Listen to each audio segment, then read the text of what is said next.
जेवढा फायदा हा मराठा समाजाला व्हायला हवा होता तेवढा झालेला नाहीये. जवळपास फक्त 98 पत्र जी आहेत ती आतापर्यंत मिळालेली आहेत. त्यामुळे फारसा हा फायदा मराठा समाजाला झालेला नाहीये तसं माझं एक नाही, मला मी माहिती घेतो आहे फायदा होतो की नाही. तुमचे हे खाली घ्या जरा, हे खाली घ्या, बूम खाली घ्या जरा, माझ्या हाईटचा विचार करून घ्या काय तुम्ही. येस, नाही, हैदराबाद गॅजेटियरचा फायदा झाला की नाही आम्ही माहिती घेतो आहोत. परंतु आंदोलन संपवण्यासाठी सरकारने जरांगे पाटलांची जर बोळवण केली असेल तर मात्र हे फार धोकादायक आहे. दुसरीकडे ओबीसींना भडकवायचं आणि एकीकडे मराठा समाजांना भडकवायचं आणि आपली पोळी शेकून घ्यायची. पण गॅजेटियरच्या संदर्भात सांगायचं झालं तर जो JR गव्हर्नमेंटनी काढला आहे त्यातून आता किती फायदा होतो त्यापेक्षा मराठवाड्यातील यापूर्वीच अनेकांनी ओबीसी प्रमाणपत्र मिळवलेलं आहे.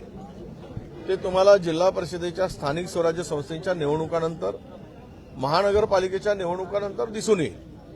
म्हणजे ओरिजिनल ओबीसीचा वाटा कोणी हिरावला हे आता आज काही सांगायची गरज नाही. निवडणुकानंतर आपण बोलूया, त्याची माहिती घेईल मी आणि नंतर मी बोलणार आहे. पण जरांगे पाटलांचं जे आंदोलन होतं ते संपवण्यासाठी जर त्या हैदराबाद गॅजेटियरच्या म्हणण्याप्रमाणे JR काढून जर फायदा होत नसेल तर मग चुकत कोण आहे? जरांगे पाटील चुकत आहे की सरकार चुकत आहे? चूक कोणाची यावरही मराठा समाज विचार करेल. आपण म्हटलात की निवडणुकीनंतर बोलूया, निवडणुकीपूर्वी जर यावर बोललं तर नाही, आता काही होणार नाही. कारण गव्हर्नमेंटने एक JR काढून कास्ट सर्टिफिकेटच्या भरोश्यावर फॉर्म स्टॅम्प करायचा लोकल बॉडी निवडणुकीमध्ये हे ठरवलं आहे. 6 महिन्याची व्हॅलिडिटीसाठी मुदत दिलेली आहे. त्यामुळे आत्ता बोलून काही त्यांचा फॉर्म काही बाद होणार नाही. आपण त्याच वेळेस बोलू ज्यावेळेस हे सगळ्या प्रक्रिया पूर्ण होईल, म्हणून मी म्हणालो. सर, हिवाळी अधिवेशनात जर आपण पाहिलं तर विदर्भ वैज्ञानिक विकास महामंडळाकडून सुधीर मुनगंटीवारांनी घरचा आहेर दिलेला आहे. हुरडा खाऊन जा पण विदर्भावर अन्याय करू नका असं मुनगंटीवारांनी म्हटलेलं आहे. नाही, आता असंही सुधीर भाऊ बोलतात ते खरं बोलतात.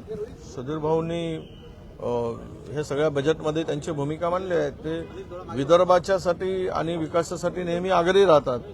त्यामुळं सरकारला घरचा आहेर म्हणण्यापेक्षा सरकारला आरसा दाखवला असं म्हणायला हरकत नाही की तुम्ही काय चुकीचं दाखवाय. तुम्ही तोंड बघा त्या आरशात, तुम्ही विदर्भाला काय देताय, तुमचा चेहरा गोरा आहे की काय दाखवण्याचं काम त्यांनी करून दिलं आहे. या निमित्तानं त्यांना आमच्या शुभेच्छा आहेत. नाशिकमध्ये आपण जर पाहिलं तर किशन पडळकर आणि जितेंद्र आव्हाड यांच्या कार्यकर्त्यांचा राडा मुंबई विधान भवनात पाहायला मिळाला.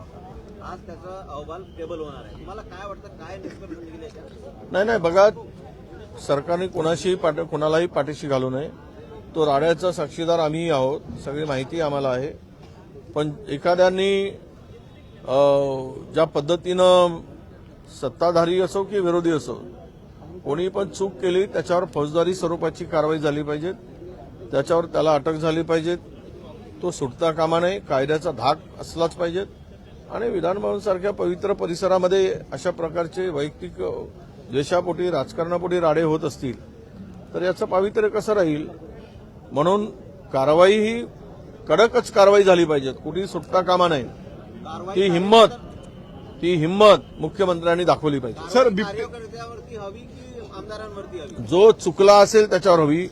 त्याच्या पाठीमागे षडयंत्र रचून जर सरकारकडे माहिती आहे ते षडयंत्र रचण्यामध्ये ज्यांनी काही रोल निभावला तो त्यातून सुटता कामा नये. चोर सोडून संन्याशाला फाशी कशाला? फाशी चोरालाच झाली पाहिजे. ज्याने हे घडवून आणलं, ज्याच्या इशाऱ्यावर घडलं तो सुटेल तर उपयोग काय?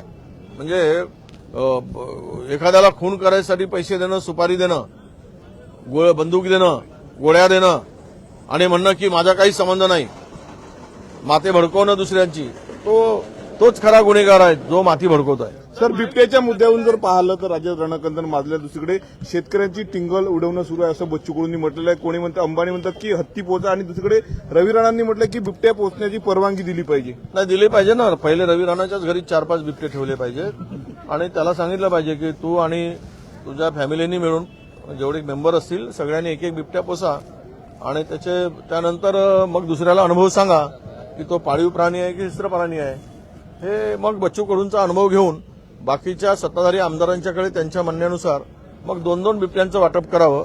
मग उर्वरित राहिलेच तर मग त्याचा विचार आम्ही करू. महानगरपालिका निवडणुकीसाठी महायुतीकडे ठरलेलं का महायुतीमध्येच ते लढणार? कोण भाजपा लढू द्या, त्यांना माहित आहे हे निवडणुका 20 दिवस लांबणीवर टाकून याचे निकाल फिरवण्याचं पाप करतायत ते. हे आता मी तुम्हाला एक उदाहरण सांगतो. घुगुस नगरपालिकेचा कुठलाही विषय हायकोर्टात असताना तिथल्या आमदारांच्या इशाऱ्यावर त्याच्या दबावापोटी निवडणूक आयोगाने, माझा थेट आरोप आहे निवडणूक आयोगाला, चॅलेंज आहे त्या निवडणूक आयोगाला, ही शब्द सांगायचा झाला तर माझ्यावर गुन्हा दाखल होऊ देत, हरामखोरीपणा करून त्या भद्रावतीची निवडणूक थांबवली. कारण तिथे आम्ही जिंकत होतो म्हणून. काहीच कारण नव्हतं, कुठलंच कारण नाही. कोणीही सुप्रीम हायकोर्टात गेलेलं नव्हतं, हायकोर्टात कुठलीही पेंडिंग नव्हती, तरी पण थांबवली कारण पायाखालची वाळू घसरली म्हणून. आणि अशा निवडणुका लांबणीवर टाकण्याचं पाप केलेलं आहे. कारण ह्यांना माहित आहे की राज्यामधल्या निवडणुका या महायुतीच्या विरोधात चाललेल्या आहेत. आपसातल्या मारामाऱ्यामध्ये तो कौल आमच्याकडे आहे. म्हणून हे सगळे निकाल फरवण्यासाठी पूर्वीच सांगतात बावनकुळे साहेब, आम्ही 175 जिंकणार 268 पैकी. हे कशाच्या आधारावर, कुठला आधार आहे याला? 175 पेक्षा कमी जिंकणार नाही, पाहून घ्या म्हणतात.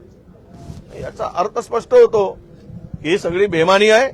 चोरी करून ईव्हीएम मध्ये घोळ करून निवडणुका जिंकण्याचा फंडा आहे. तरी पण लोकांच्या मनामध्ये हे महायुती, घुगुसच सांगितलं मी, भद्रावती नाही, घुगुस, घुगुसमध्ये थांबवलाय, भद्रावती नाही, पूर्णतः कुठलाच काही अडथळा आणायचं काही कारण नव्हतं. एकतर्फा जो सर्व्हे होता, जो रिपोर्ट होता, जो आम्हाला पोलिसांनी रिपोर्ट सांगितला, 16 नगरसेवक आणि नगराध्यक्ष निवडून येत होता, थांबवलं. अशाच प्रकारे राज्यातील निवडणुका थांबवल्या. 20 दिवसाचा वेळ घेतला मतमोजणीसाठी आणि उद्या ईव्हीएम मध्ये घोळ करतील आणि निवडणुका जिंकतील. अरे इमानदारी निवडणुका जिंका. जर तुम्ही युती करा, तुमची महायुती होऊ देत, पण बॅलेटवर निवडणुका घ्या. तुमची जागा कुठे आहे लोक दाखवतील. शेतकऱ्यांचा एक अत्यंत महत्वाचा प्रश्न आहे. मुंबईसाठी राष्ट्रवादीला मात्र लांब ठेवलेलं आहे नवाब मलिकांच्या प्रकरणावर. बघा, मांडीला मांडी घालून बसायचा, सत्तेचा उपयोग करायचा, सत्ता मिळवायची, चोरांना जमा करायचा, दरोडेखोरांना गोळा करायचा आणि आम्ही इमानदार आहोत म्हणून सांगायचं. हे काय, हे कुठलं आहे? याला काय नीतिमत्ता म्हणतात, नैतिकता म्हणतात?